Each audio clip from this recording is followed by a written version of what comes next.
Dear students, welcome to the Education Mill. आप सबका दी Education मिल में स्वागत है। प्यारे बच्चे, आप लोग पिछली क्लास क्या पढ़ रहे थे? फिजिक्स का इंट्रोडक्शन पढ़ा था, यानी फिजिकल वर्ल्ड पढ़ा था, अर्थात भौतिक जगत जिसको कहते हैं। फिजिक्स का इंट्रोडक्शन, फिजिक्स क्या है। तो आज जो है हम लोग अगला टॉपिक या अगला चैप्टर पढ़ेंगे, मात्रक एवं मापन। तो अगला जो चैप्टर हम लोग पढ़ने वाले हैं क्या है? मात्रक एवं मापन, यानी इसी हम लोग क्या बोलते हैं?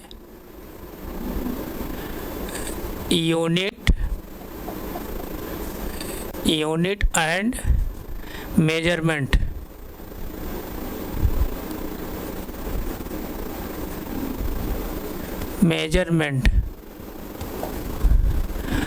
मात्रक एवं मापन, यूनिट एंड मेजरमेंट, इसी हम लोग क्या बोलते हैं? Unit and measurement. तो मापन का यहाँ पर सेंस क्या है? मेजरमेंट, यानी आप जो है अपने दैनिक जो है लाइफ में, जैसे आप मकान खरीदने जा रहे हैं तो वहाँ भी क्या होगा? आप क्या करेंगे? वहाँ पर लंबाई चौड़ाई देखेंगे, यानी दैनिक जीवन में आपको मापन की ज़रूरत हमेशा पड़ती है। जैसे आप कपड़े खरीदने जा रहे हैं तो आप जो है अपने पर्सनालिटी के अकॉर्डिंग जो है आप कपड़ा लेंगे, लंबाई चौड़ाई उसकी लेंगे। इसी तरह जैसे आप अपनी जो है, जैसे बिजली का बिल भुगतान कर रहे हैं, आप बिजली जब बिल भुगतान कर रहे हैं तो वहाँ भी जो है बिजली के बिल को जो है आप यूनिट में कैलकुलेट करेंगे, यानी मेजर करेंगे, मापेंगे। इसी तरह जैसे आप जो है, आपकी सपोज दैट जो है पुरानी बाइक है, आप बाइक जो है बेचना चाह रहे हैं, तो सामने वाला व्यक्ति जो पूछेगा कि आपकी जो बाइक कितने किलोमीटर चली है या कितने मीटर चली है। तो कहने का सेंस हमारा यहाँ पर ये है, कहने का सेंस यहाँ पर हमारा ये है कि आपको जो है दैनिक लाइफ में, यानी डेली लाइफ में आपको जो है मापन की ज़रूरत पड़ती है। इस तरह से जैसे तो आप जैसे दुकान जाते हैं, दुकान पे आप जैसे जाते हैं, परचून की दुकान जाते हैं, तो आप जैसे वहाँ चीनी आप लेना है, चीनी आप जो है किस में लेंगे? किलोग्राम में लेंगे। 2 केजी, 3 केजी, 4 केजी, 10 केजी जो भी लेंगे तो किलोग्राम में लेंगे, केजी में लेंगे। इसी तरह जैसे आप कपड़े की दुकान में गए हैं अपने लिए कपड़ा खरीदने, तो आप वहाँ कपड़ा कैसे लेंगे? लंबाई में लेंगे, मीटर में लेंगे तो लंबाई में लेंगे ना। तो इसी तरह जैसे आपको सपोज दैट आप एग्ज़ाम देने गए हैं, परीक्षा हाल में बैठे हैं, आपको जो है वहाँ पर 2 घंटे का समय दिया गया है। कितना समय दिया गया है? 2 घंटे का समय दिया गया है। तो घंटा जो समय हम लोग रहे हैं, घंटे ले रहे हैं, मिनट ले रहे हैं, सेकंड ले रहे हैं, ये सब किसके अंतर्गत ले रहे हैं? समय के अंतर्गत ले रहे हैं, टाइम के अंतर्गत ले रहे हैं। तो कहने का सेंस यहाँ पर ये है, ये जो हम लोग, अब जैसे आप चीनी लेने गए तो केजी में आप लेंगे। चीनी क्या है? मैटर ही है। आपको मैं फिजिक्स का इंट्रोडक्शन में बताया हूँ, चीनी क्या है? मैटर है। क्या है? द्रव्यमान है। मैटर है, द्रव्य है या द्रव्यमान है। क्यों है? क्योंकि जो है वो दिखाई देती है, अवस्थान घेरती है, और उसका जो है मास है, द्रव्यमान है। यानी चीनी क्या है? पदार्थ है। तो यहाँ पे जैसे जो द्रव्यमान आप देख रहे हैं, यानी मैटर जो देख रहे हैं, द्रव्यमान को देख रहे हैं, समय को आप देख रहे हैं, और जैसे आप जो है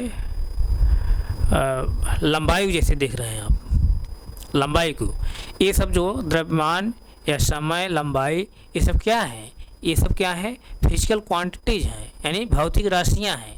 यानी हमारे दैनिक जीवन में जो हम अपने मापन में जो प्रयोग करते हैं, किसका प्रयोग करते हैं? द्रव्यमान करते हैं, लंबाई करते हैं, समय करते हैं। इस तरह से और भी जो है भौतिक राशियां हैं उनका हम प्रयोग करते हैं। तो लंबाई, समय और द्रव्यमान जो है ये सब क्या है? भौतिक राशियाँ हैं, इन्हीं को हम लोग क्या बोलते हैं, भौतिक राशियाँ, यानी फिजिकल क्वांटिटी। तो प्यारे बच्चे, आप लोगों को क्या पढ़ना है, मापन पढ़ना है। तो मापन में जो है, ये मापन जो है फिजिक्स क्या है, एक समझिए नींव है, बेस है।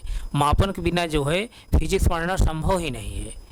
तो मापन जो यानी मेजरमेंट जो है, फिजिक्स क्या है, एक नींव है, एक जो है बेस है। तो जैसे आप कोई बिल्डिंग तैयार करते हैं, जब उसका अगर बेस मजबूत नहीं रहता है तो बिल्डिंग जो है बहुत दिन तक नहीं टिक पाती है। उसी तरह जो है ये मापन जो है, ये यानी मेजरमेंट जो है, फिजिक्स क्या है, एक क्या है, बेस है, यानी नींव है। जब तक आप मापन से जो है अच्छे रूप से परिचित नहीं रहेंगे, आपको जो है फिजिक्स पढ़ना संभव नहीं है। तो अब हम लोग क्या करेंगे, मापन को हम पढ़ेंगे, लेकिन जो है मापन को पढ़ने के लिए जो है, मापन को पढ़ने के लिए हमको फिजिक्स के अकॉर्डिंग जो है, मापन को पढ़ने के लिए फिजिक्स के अकॉर्डिंग हमको जो है भौतिक राशियों की ज़रूरत पड़ती है। जो भौतिक राशियाँ अभी मैं बताया हूँ, जैसे द्रव्यमान हुआ, लंबाई हुआ, समय हुआ, ये सब क्या है, भौतिक राशियाँ हैं, यानी फिजिकल क्वांटिटी हैं। तो मापन को पढ़ने के लिए हमको फिजिक्स के अकॉर्डिंग जो है हमको फिजिकल क्वांटिटी की ज़रूरत पड़ती है, यानी भौतिक राशियों की ज़रूरत पड़ती है। तो ये भौतिक राशियाँ क्या हैं, आइए उनके बारे में हम लोग चर्चा करते हैं। भौतिक राशियाँ क्या हैं। मापन को पढ़ने के लिए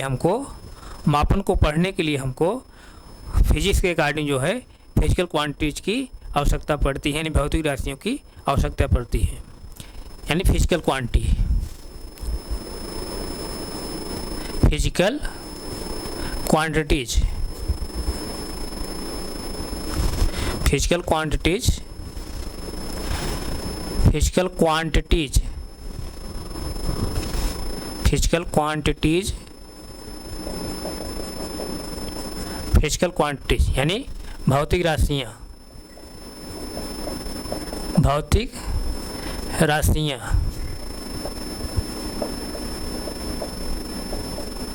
भौतिक राशियाँ, तो ये भौतिक जो राशियाँ हैं, ये कितने टाइप की होती हैं, आइए उस पर हम डिस्कस करते हैं। तो भौतिक राशियाँ मुख्य रूप से जो है 3 तरह की होती हैं। पहली जो फिजिकल क्वांटिटीज है, यानी पहली जो भौतिक राशि है, उसको हम लोग क्या बोलते हैं, फंडामेंटल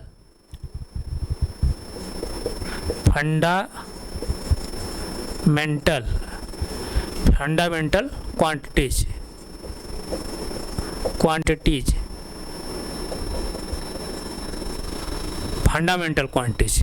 फंडामेंटल क्वांटिटीज मतलब कि मूल राशियाँ।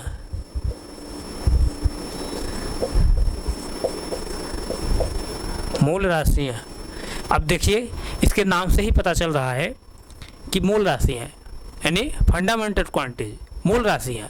जैसे किसी जो है वृक्ष का जो है मूल मतलब जड़ होती है, उसी तरह जो है ये क्या है, मूल राशियाँ हैं। यानी फिजिकल क्वांटिटीज में भौतिक राशियों में ये क्या है, मूल राशियाँ हैं। इन्हीं मूल राशियों के अकॉर्डिंग जो है और राशियाँ जो है आगे जो है डेवलप होती हैं।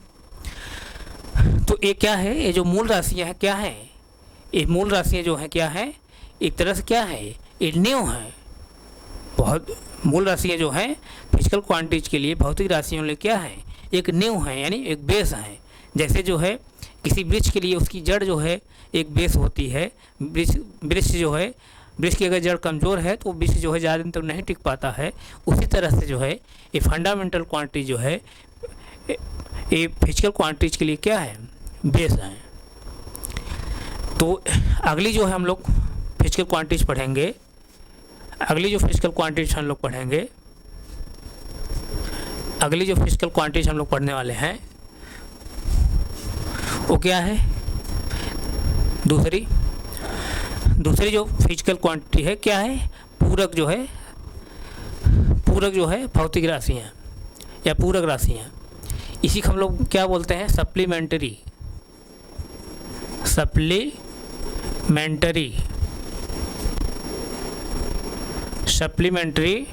क्वांटिटीज।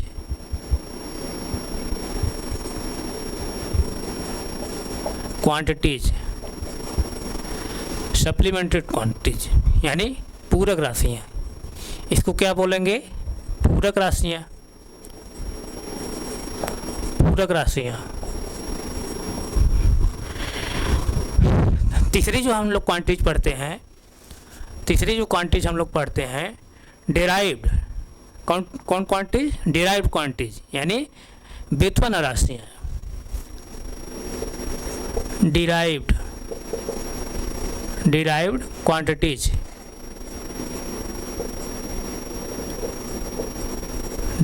डेराइव क्वांटिटीज यानी व्युत्पन्न राशियाँ। व्युत्पन्न राशियाँ, व्युत्पन्न राशियाँ। तो ध्यान दीजिए, यहाँ पर जो है फंडामेंटल क्वांटिटी जो होती हैं, इनकी संख्या कितनी होती है? इनकी संख्या कितनी होती है? 7 होती है।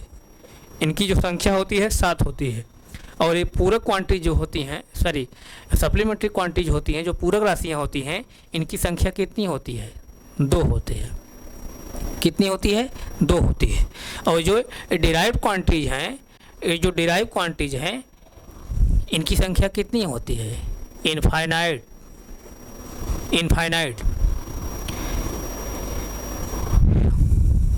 ध्यान समझिए।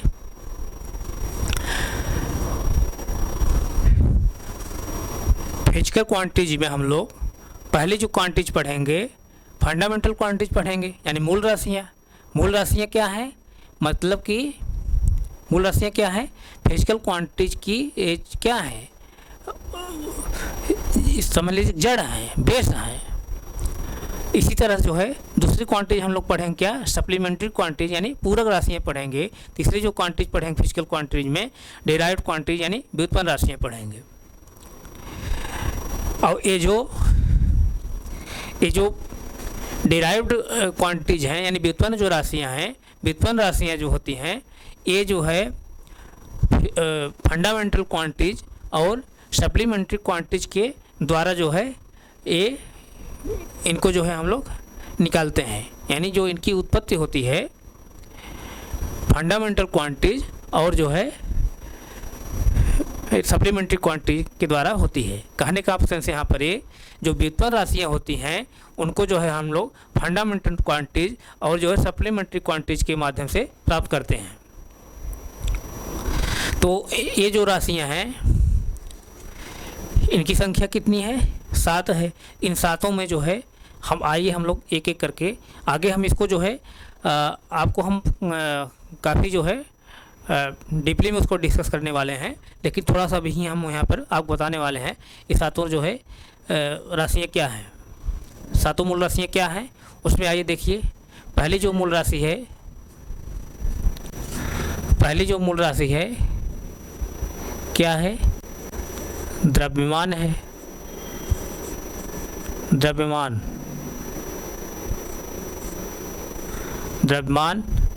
दूसरी जो है लंबाई है। लंबाई। तीसरी जो है क्या है? समय है। तीसरी क्या है? समय है। तीसरी क्या है यहाँ पर? समय है। चौथी जैसे क्या है यहाँ पर? चौथी क्या है? विद्युत धारा है।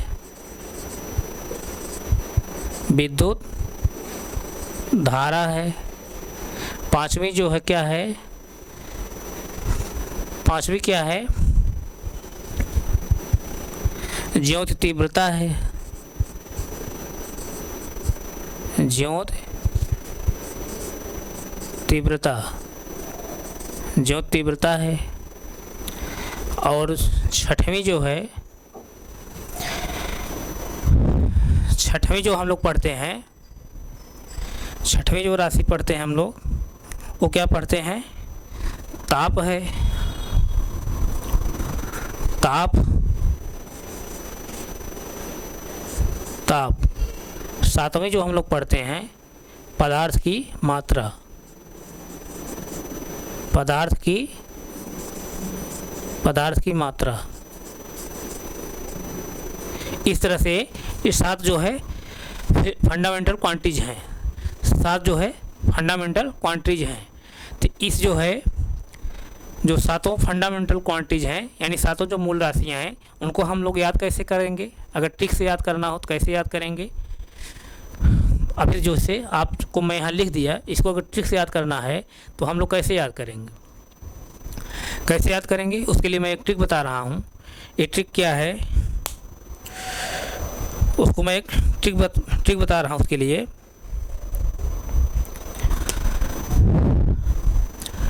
ट्रिक है MLT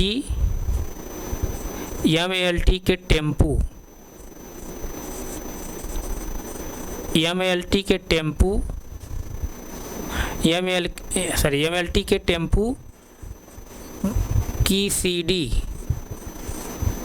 MLT के टेम्पू की CD में अनमोल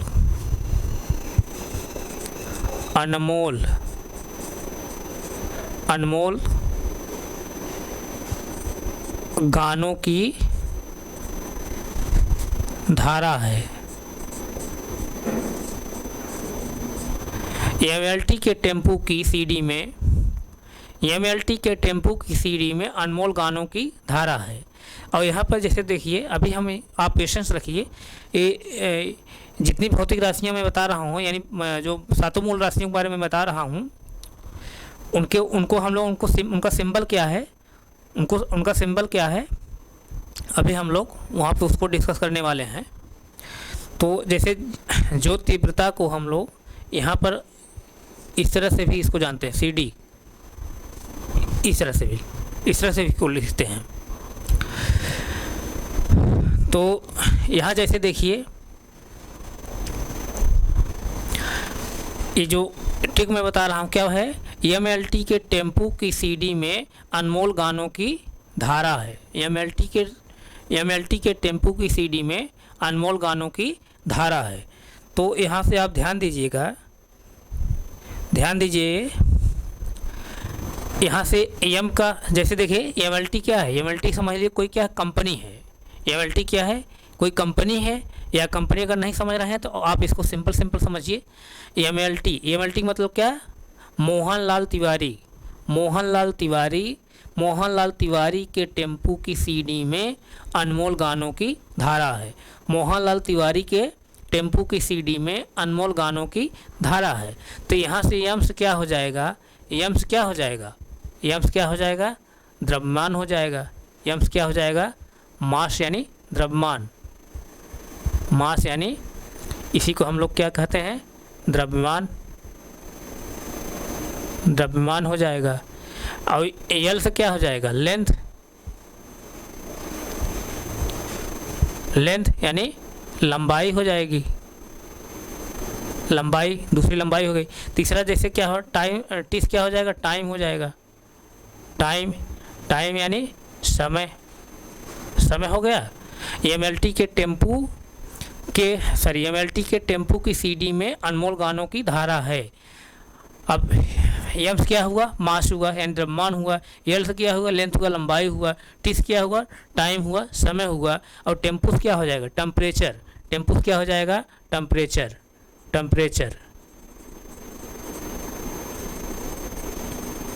टेम्परेचर यानी ताप। इसी को हमको क्या बोलते हैं? ताप। 4 हो गया। CD में MLT के टेम्पू की CD में, CD मतलब कि ज्योत तीव्रता, ये क्या है? ज्योत तीव्रता हो गई। ये क्या हो गया? CD मतलब ज्योत तीव्रता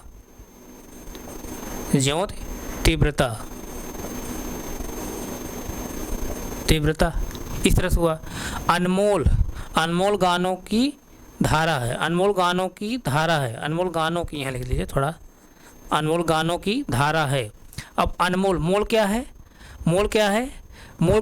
मोल जो होता है, पदार्थ की मात्रा क्या होता है? मात्रक होता है। अभी आप पेशेंस रखिए, अभी मात्रक हम बताने वाले, मात्रक क्या है और इन भौतिक राशियों को हम लोग जो है कैसे लिखते हैं, इनका प्रतीक क्या है, सिंबल क्या है, आगे हम अभी बताने वाले हैं। तो यानी पदार्थ की मात्रा जो है सातवीं जो है भौतिक राशि है, और उसका जो है मात्रक जो होता है मोल होता है। यानी मोल से आप क्या पकड़ लेंगे? पदार्थ की मात्रा। यानी अनमोल गानों की धारा है, यानी मोल से तब यहाँ क्या पकड़ेंगे आप? की पदार्थ की मात्रा, पदार्थ की मात्रा, यानी मोल किसका मात्रक है, पदार्थ की मात्रा का। तो यहाँ से आप इस ट्रिक से क्या पकड़ेंगे, मोल से क्या पकड़ेंगे, पदार्थ की मात्रा। इसी तरह से जैसे अनमोल गानों की धारा है, धारा मतलब धारा किसका, विद्युत धारा। धारा कौन सी, मतलब कि चौथी में लिखा है यहाँ पे विद्युत धारा। चौथी जो है भौतिक राशि है, मूल राशि में जो है चौथी जो है। तो इन धारा से क्या समझेंगे यहाँ पर, विद्युत धारा, विद्युत धारा, विद्युत धारा। एक बार इसको इस ट्रिक को फिर समझ लीजिए। ये ट्रिक क्या है, एमएलटी के टेम्पो की सीडी में अनमोल गानों की धारा है। एमएलटी यानी मोतीलाल तिवारी के टेम्पो की सीडी में अनमोल गानों की धारा है। एम से क्या हो जाएगा, मास यानी द्रव्यमान। एल से क्या हो जाएगा, लेंथ लंबाई। टी से क्या हो जाएगा, टाइम समय। टेम्पो से क्या हो जाएगा, टेम्परेचर यानी ताप। और सी डी से क्या हो जाएगा, जो तीव्रता। अनमोल मतलब कि मोल मतलब कि पदार्थ की मात्रा, पदार्थ की मात्रा हो गया। गानों की धारा मतलब विद्युत धारा। इस तरह से आप इस ट्रिक के माध्यम से सातों जो है मूल राशियों को, सातों जो है भौतिक मूल राशियों को आप याद कर सकते हैं। यानी जो सातों फंडामेंटल क्वांटिटीज हैं, इनको जो है इस ट्रिक के माध्यम से आप याद कर सकते हैं आसानी से। यहाँ तक किसी कोई डाउट नहीं, डाउट है। अब हम लोग जो है आते हैं, इसको आप नोट करना चाहें नोट करिए, पहले नोट करिए तब हम आगे चलें। 10 सेकंड समय नोट करिए तब हम, क्योंकि जगह नहीं है ना अभी, हम अब इसको सप्लीमेंट्री क्वांटिटी के बारे में बताने वाला है। नोट करिए तब हम आगे चलें।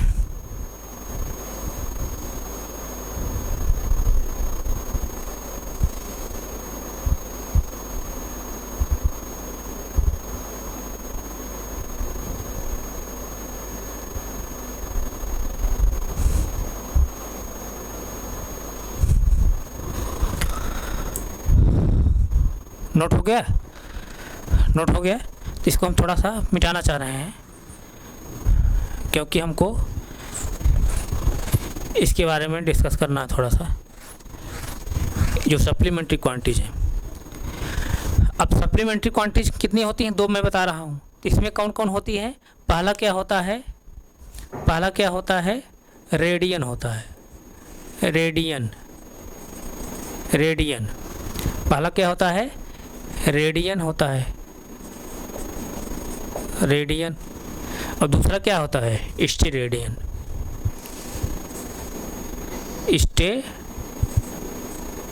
स्टेरेडियन। दूसरा क्या होगा, स्टेरेडियन, स्टेरेडियन। यानी इसको हिंदी में क्या बोलते हैं, स्टेरेडियन। रेडियन और स्टेरेडियन, यानी जो सप्लीमेंट्री क्वांटिटीज होती हैं, पूरक जो राशियाँ होती हैं, कितनी होती हैं, 2 होती हैं। उसमें से पहला क्या होता है, रेडियन, दूसरा क्या होता है, स्टेरेडियन। तो इसको अभी आप नोट करिए, रेडियन और स्टेरेडियन को।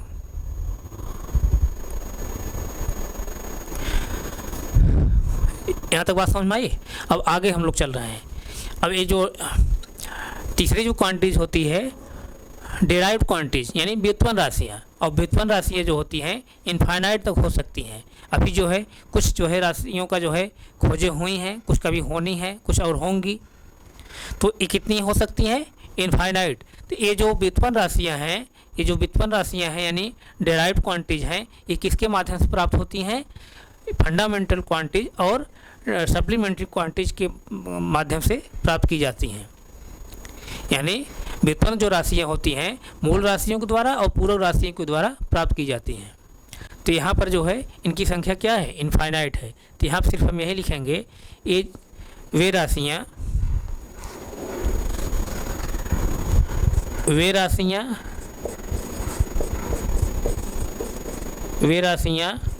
जो मूल राशियों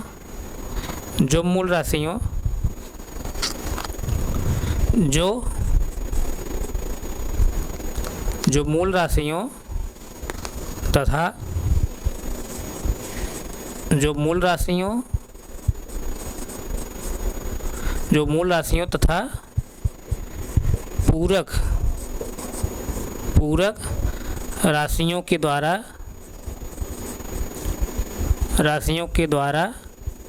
प्राप्त की जाती हैं।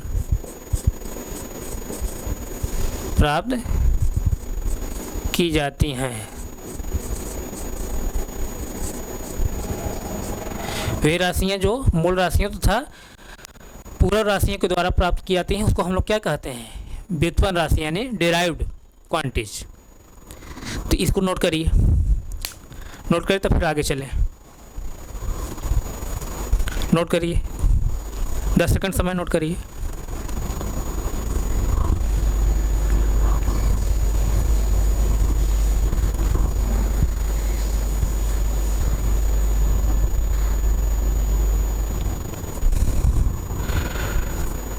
नोट हो गया?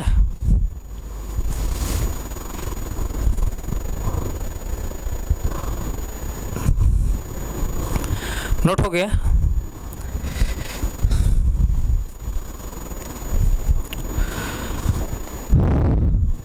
नोट हो गया? तो जैसे देखिए, इसी जो है ये डेराइव क्वांटिटीज बारे में थोड़ा सा और हम यहाँ डिस्कस कर ले रहे हैं।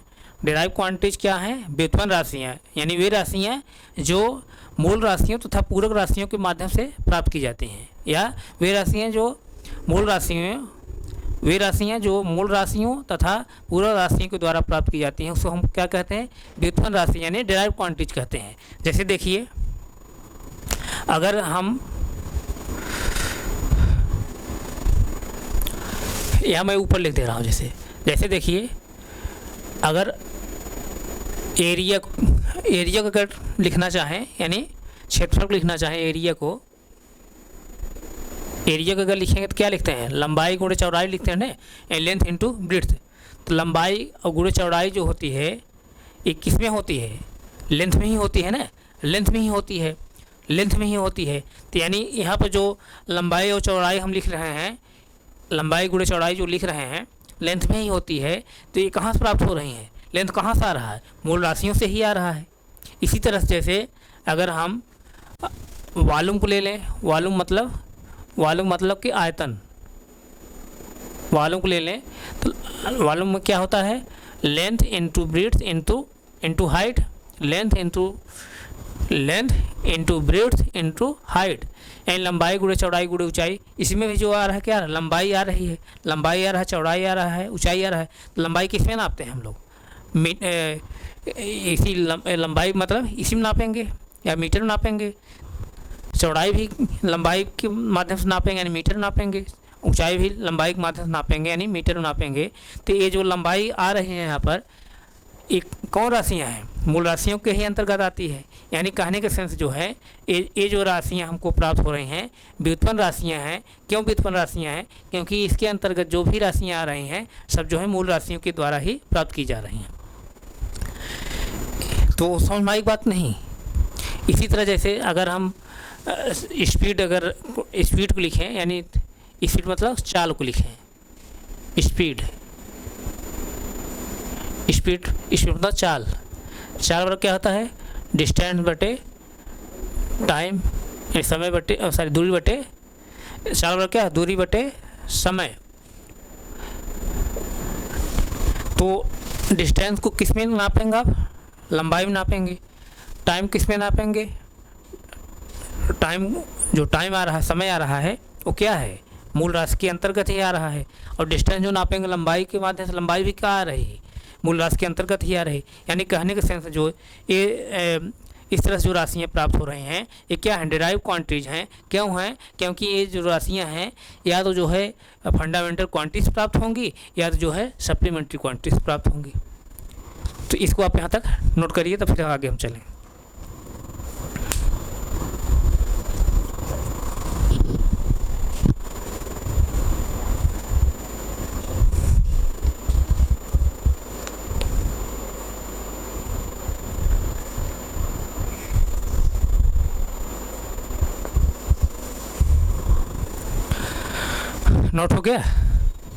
नोट हो गया? नहीं नोट हो तो स्क्रीनशॉट लीजिए, आगे हम चल रहे हैं। तो आइए जो है अब हम आगे जो है हम डिस्कस करते हैं। आगे जो है हम डिस्कस करेंगे मूल राशियों के बारे में। फिर आइए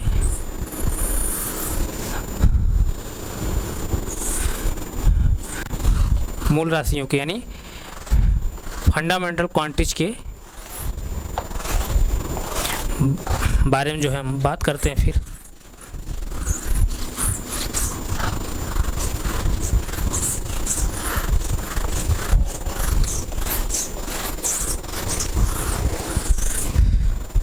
फंडामेंटल क्वांटिटीज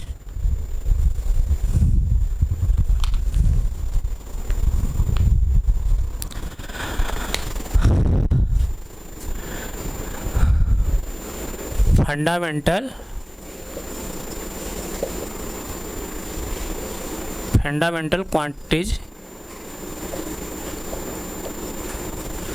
अगर बात करूं फंडामेंटल क्वांटिटीज की यानी मूल राशियों की बात करें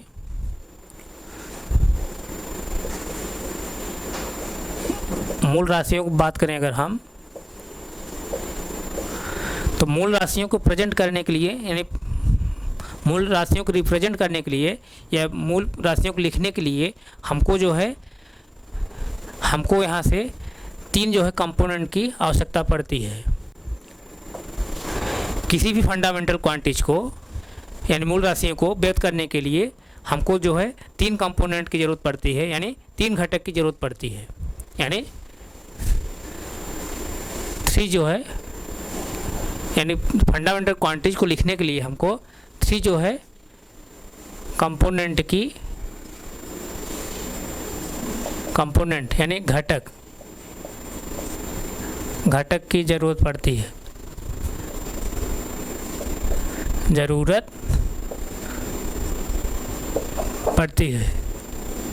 कौन कौन सा है ये घटक? पहला क्या होगा? मैग्नीट्यूड होगा। पहला जो होगा क्या होगा? मैग्नीट्यूड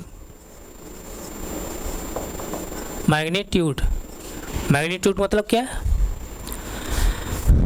मैग्नीट्यूड मतलब है क्या, समझेंगे आप? परिमाण।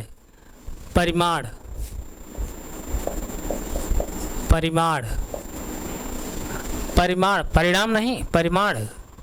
मैग्नीट्यूड का मतलब यहाँ क्या होगा? परिमाण। परिमाण क्या होता है? परिमाण वो होता है किसी भी भौतिक राशि के पहले जो है यानी किसी भी फिजिकल क्वांटिटीज के पहले जो संख्यात्मक मान होता है। किसी भी भौतिक राशि अगर लिखी गई होती है उसके पहले जो संख्यात्मक मान होता है यानी आंकिक जो मान होता है, अर्थात जो उसकी न्यूमेरिकल वैल्यू लिखी जाती है पहले, किसी भी फिजिकल क्वांटिटीज को लिखने से पहले उसके साथ जो है जो आंकिक मान लिखा जाता है यानी जो न्यूमेरिकल वैल्यू लिखी जाती है वही क्या होता है? मैग्नीट्यूड यानी परिमाण। यानी किसी भी फिजिकल क्वांटिटीज को लिखने से पहले जो है जो संख्यात्मक वैल्यू लिखी जाती है, जो संख्यात्मक मान लिखा जाता है, अर्थात जो न्यूमेरिकल वैल्यू लिखी जाती है वही क्या होता है? मैग्नीट्यूड होता है। यानी जैसे अगर हम लिखें 5 kg लिखें, 5 kg 5 किलोग्राम, तो ये जो 5 किलोग्राम है ये 5 किलोग्राम क्या है? आंकिक मान है। आंकिक मान यानी आंकिक मान या संख्यात्मक मान? संख्यात्मक मान या इसी को हम लोग आंकिक मान कहते हैं। आंकिक मान इसी को अंग्रेजी में क्या बोला जाता है? Numerical value. Numerical value. तो यही क्या होता है? ये मैग्नीट्यूड होता है।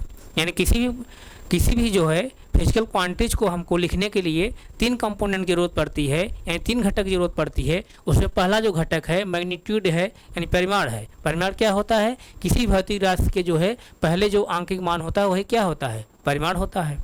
इसी तरह जो है दूसरा जो घटक हमको ज़रूरत पड़ती है यूनिट की। किसकी? यूनिट की। यूनिट मतलब मात्रक। यूनिट मतलब मात्रक। अभी हम आगे सब डिस्कस करेंगे, आप पेशेंस रखिए। दूसरे जो कंपोनेंट की जरूरत पड़ती है किसकी? मात्रक, यूनिट। तो यूनिट क्या है? मात्रक, यानी इसको हिंदी में मात्रक कहते हैं, इंग्लिश में यूनिट कहते हैं। तो वो किसी भी भौतिक राशि को लिखने के लिए दूसरा जो कंपोनेंट जरूरत पड़ती है, यूनिट जरूरत पड़ती है, यानी मात्रक जरूरत पड़ती है। मात्रक क्या है? मात्रक क्या है? किसी भौतिक राशि का एक निश्चित मान होता है। किसी भी भौतिक राशि का एक निश्चित मान होता है। जैसे किलोग्राम आप लेंगे, जैसे ग्राम लेंगे या किलोग्राम लेंगे, मीटर लेंगे, जूल लेंगे, ये सब क्या है? एक निश्चित मान है। किलोग्राम क्या है? एक निश्चित मान है। 1 केजी, 1 केजी के उसका एक निश्चित मान है ना। और ग्राम जैसे ले रहे हैं तो ग्राम क्या है? 10 ग्राम जैसे ले रहे हैं तो 10 ग्राम क्या है? एक निश्चित मान है। जूल जैसे ले रहे हैं, जूल क्या है? एक निश्चित मान है। तो यही जो है, जो मात्रक होता है, मात्रक क्या होता है? भौतिक राशि का निश्चित एक मान होता है। यानी ऐसे लिख लीजिए, ऐसे लिख लीजिए, आप कंफ्यूज हो रहा हो कोई तो। मात्रक को आप कैसे लिखेंगे? मात्रक क्या है? किसी भी भौतिक राशि की, किसी भी भौतिक राशि या फिजिकल क्वांटिटीज की, भौतिक राशि का मात्रक जो होता है, किसी भी भौतिक राशि का एक निश्चित मान होता है।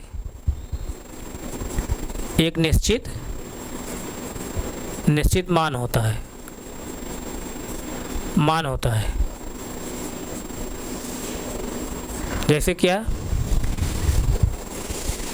5 केजी होगा तो क्या होगा? 1 केजी जो लगा है क्या है? मात्रक है। इसी तरह जैसे 10 मीटर अगर लिखा जाए, 10 मीटर, ये क्या है? मीटर क्या है? मीटर क्या है? मात्रक है। मीटर क्या है? मात्रक है। एक निश्चित मान इसका हो रहा है ना। ये सब क्या है? ये मात्रक है। 10 मीटर, मीटर क्या है? मीटर, जैसे 1 मीटर कितना होता है? 100 सेंटीमीटर होता है। तो मीटर क्या है? जब मीटर हम कहेंगे, 1 मीटर कहेंगे तो 1 मीटर मतलब आप समझ रहे हैं ना। 1 मीटर मतलब उसका एक निश्चित मान है ना। तो वही क्या होता है? मात्रक। यानी मात्रक से आप क्या समझेंगे? किसी भी भौतिक राशि का मात्रक मतलब क्या समझेंगे? किसी भी भौतिक राशि का एक निश्चित मान, किसी भी भौतिक राशि का एक निश्चित मान होता है, उसी को हम क्या कहेंगे? मात्रक कहते हैं। तो यहाँ किसी कोई डाउट नहीं? डाउट। इसी तरह से तीसरे जो कंपोनेंट की जरूरत हमको पड़ेगी, अब तीसरा हम कहाँ लिखेंगे? ये पहला हो गया कंपोनेंट, ये दूसरा कंपोनेंट हो गया। अब तीसरा नीचे दिखाई नहीं देगा, तो तीसरा कंपोनेंट जो है तीसरा मैं यहाँ लिख दे रहा हूँ। तीसरा जो कंपोनेंट होगा, तीसरा जो कंपोनेंट होता है, यानी किसी भी फिजिकल क्वांटिटीज को लिखने के लिए जो तीसरा कंपोनेंट हमको ज़रूरत पड़ती है, तीसरे घटक जो ज़रूरत पड़ती है, किसकी? डायरेक्शन की। किसकी? डायरेक्शन की। डायरेक्शन यानी दिशा की। डायरेक्शन यानी दिशा की। अगर वो फिजिकल क्वांटिटी यानी भौतिक राशि अगर जो है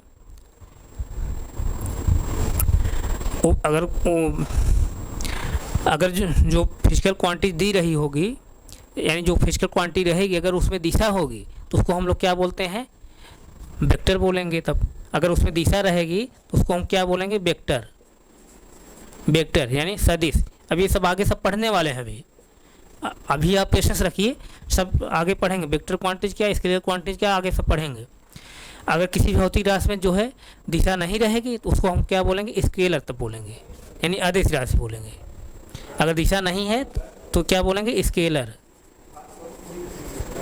यानी अदिश बोलते हैं। तब क्या बोलेंगे? अदिश बोलेंगे। कहने का सेंस यहाँ पर ये, मैं अभी इसको फिर रिवाइज कर दे रहा हूँ। किसी भी फिजिकल क्वांटिटीज को, किसी भी भौतिक राशि को लिखने के लिए हमको जो है 3 जो है कंपोनेंट की ज़रूरत पड़ती है, यानी 3 घटक की ज़रूरत पड़ती है। पहला जो घटक होता है मैग्नीट्यूड होता है, यानी परिमाण। यानी किसी भौतिक राशि लिखने के लिए पहली जो ज़रूरत पड़ेगी हमको परिमाण की ज़रूरत पड़ेगी। परिमाण क्या होता है? किसी भौतिक राशि के पहले जो आंकिक मान लिखा गया होता है, यानी जो न्यूमेरिकल वैल्यू लिखी जाती है, अर्थात जो संख्यात्मक मान लिखा जाता है, वही क्या है? मैग्नीट्यूड है, परिमाण है।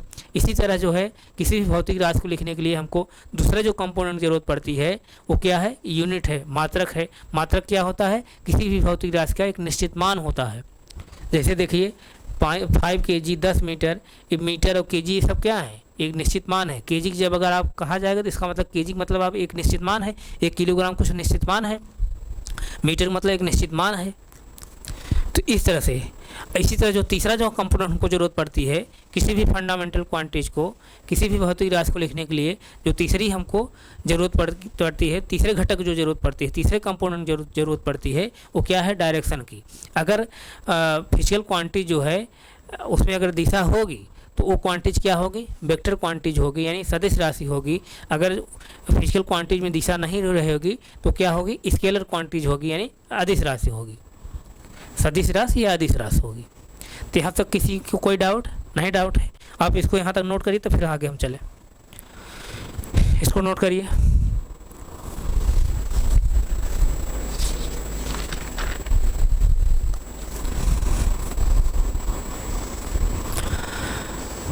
नोट करिए।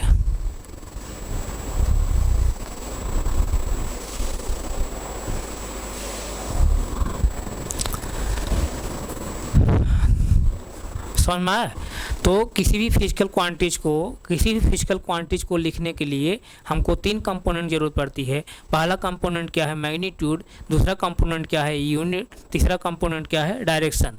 लेकिन आप ध्यान दीजिएगा, किसी भी फिजिकल क्वांटिटीज को लिखने के लिए डायरेक्शन जो है बहुत बड़ा मायने नहीं रखता है। डायरेक्शन आप नहीं लिखेंगे तब भी जो है कोई बड़ा वो नहीं है। तो अगर सदिश राशि है, यानी अगर उसमें दिशा है फिजिकल क्वांटिटी में, आप जो है वहाँ डायरेक्शन दर्शा सकते हैं। जब डायरेक्शन आप दिखा देंगे तो सदिश राशि रहेगी, अगर उसमें दिशा नहीं रहेगी तो स्केलर क्वांटिटी रहेगी, अदिश राशि रहेगी। तो यानी किसी भी फिजिकल क्वांटिटी लिखने के लिए जो है डायरेक्शन जो है बहुत बड़ा मायने नहीं रखता है। लेकिन जो है किसी भी फिजिकल क्वांटिटी को, किसी भी भौतिक राशि को लिखने के लिए मैग्नीट्यूड और यूनिट, यानी ए, मैग्नीट्यूड और यूनिट, इसकी जो है हमको जो है ज़रूरत पड़ती है। किसी भी फिजिकल क्वांटिटी को लिखने के लिए मैग्नीट्यूड और जो है यूनिट की जो है ज़रूरत पड़ती है। यानी अधिकांश फिजिकल क्वांटिटीज को लिखने के लिए, मैक्सिमम जो है यानी अधिकांश फिजिकल क्वांटिटीज को लिखने के लिए हमको मैग्नीट्यूड और यूनिट की ज़रूरत पड़ती है। तो आइए जो है थोड़ा सा इसके आगे हम डिस्कस करते हैं। इसको आपने नोट किया है नहीं? 10 सेकंड समय नोट करिए तो फिर आगे चलें हम।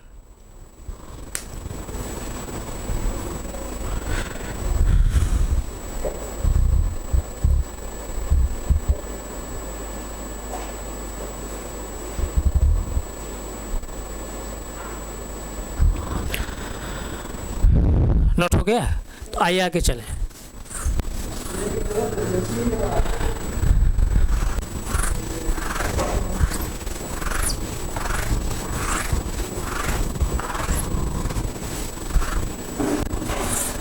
आगे आइए। अधिकांश जो है अधिकांश जो फिजिकल क्वांटिटीज होती हैं, फिजिकल क्वांटिटी जो होती हैं, अधिकांश जो फिजिकल क्वांटिटीज होती हैं उनको लिखने के लिए, यानी उनको प्रदर्शित करने के लिए हमको जो है मैग्नीट्यूड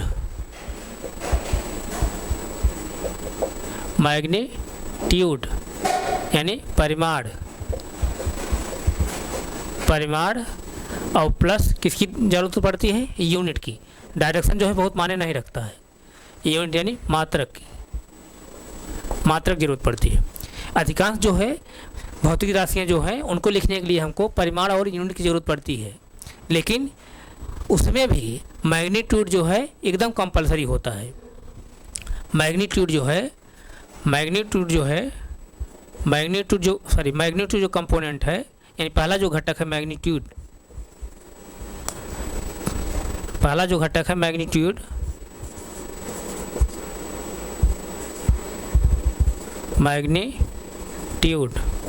यानी परिमाण। अधिकांश जो फिजिकल क्वांटिटीज हैं उनको जो है लिखने के लिए मैग्नीट्यूड और यूनिट की जरूरत पड़ती है। लेकिन इसमें भी जो है मैग्नीट्यूड जो है कंपलसरी एकदम रहता है। मैग्नीट्यूड जो है एकदम कंपलसरी रहता है, कंपलसरी।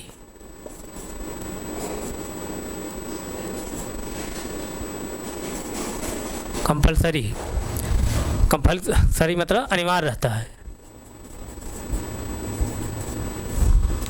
यानी किसी भी फिजिकल क्वांटिटीज को लिखने के लिए मैग्नीट्यूड और यूनिट की जो है हमको ज़रूरत पड़ती है, लेकिन उसके बावजूद भी जो है मैग्नीट्यूड जो है एकदम ही कंपलसरी रहता है। इसका मतलब तब आप क्या कह रहे हैं, आप ये कह सकते हैं, तो इसका मतलब आप ये कह सकते हैं क्या सर जो है मैग्नीट्यूड जो है एकदम कंपलसरी रहता है, अनिवार्य रहता है, अनिवार्य रहता है, तो क्या जो है मात्रक के बिना काम चल सकता है क्या? क्या मात्रक के बिना काम चल सकता है क्या? यस, मात्रक बिना काम चल सकता है। यानी कुछ ऐसी भौतिक राशियां हैं जहां जो है अगर आप मात्रक नहीं लिखेंगे तब भी काम चल सकता है, लेकिन मैग्नीट्यूड आपको लिखना पड़ेगा ही। मैं क्या बताना चाह रहा हूँ, किसी भी फिजिकल क्वांटिटीज को लिखने के लिए जो है मैग्नीट्यूड और जो है यूनिट की ज़रूरत पड़ती है, ये तो अधिकांश देखते हैं। लेकिन उसमें भी जो है कुछ ऐसी फिजिकल क्वांटिटीज हैं जहाँ जो है मैग्नीट्यूड जो है एकदम कंपलसरी रहता है। या ऐसे समझिए, अभी मैं ऊपर से बताते हुए आ रहा हूँ, किसी भी फिजिकल क्वांटिटीज को जो है, किसी भी फिजिकल क्वांटिटीज को जो है लिखने के लिए हमको 3 कंपोनेंट की जरूरत पड़ती है। पहला कंपोनेंट क्या होता है, मैग्नीट्यूड यानी परिमाण। दूसरा कंपोनेंट क्या होता है, यूनिट यानी मात्रक। तीसरा कंपोनेंट जो होता है डायरेक्शन यानी दिशा। तो अभी मैं ऊपर बताया था, डायरेक्शन जो है बहुत बड़ा मायने नहीं रखता है किसी फिजिकल क्वांटिटीज को लिखने के लिए, डायरेक्शन बहुत बड़ा मायने नहीं रखता है, लेकिन मैग्नीट्यूड और जो है यूनिट जो है हमको ज़रूरत पड़ती है लिखने के लिए। यानी अधिकांश जो है भौतिक राशियों को लिखने के लिए मैग्नीट्यूड और यूनिट की ज़रूरत पड़ेगी। अधिकांश भौतिक राशियों के लिए जो है लिखने के लिए मैग्नीट्यूड यानी परिमाण और यूनिट की ज़रूरत पड़ेगी ही पड़ेगी, लेकिन उसमें भी जो है मैग्नीट्यूड जो है एकदम कंपलसरी होता है। मैग्नीट्यूड जो होता है एकदम कंपलसरी होता है, यानी मैग्नीट्यूड जो है लिखना ही लिखना है, मैग्नीट्यूड एकदम अनिवार्य है। तो इसका मतलब आप जो है ये भी कह सकते हैं सर कि अगर मैग्नीट्यूड एकदम अनिवार्य है, क्या मात्रक बिना काम चल सकता है क्या? हाँ, मात्रक के बिना भी काम चल सकता है। तो जैसे आप देखिए, कुछ ऐसी भौतिक राशियाँ हैं जहाँ आप मात्रक नहीं लिखेंगे, लेकिन अगर मैग्नीट्यूड लिख दे रहे हैं तब भी आप वहाँ पर काम चल जाता है। यानी कुछ भौतिक राशियाँ ऐसी हैं जहाँ पर सिर्फ जो है मैग्नीट्यूड लिख देने से, यानी परिमाण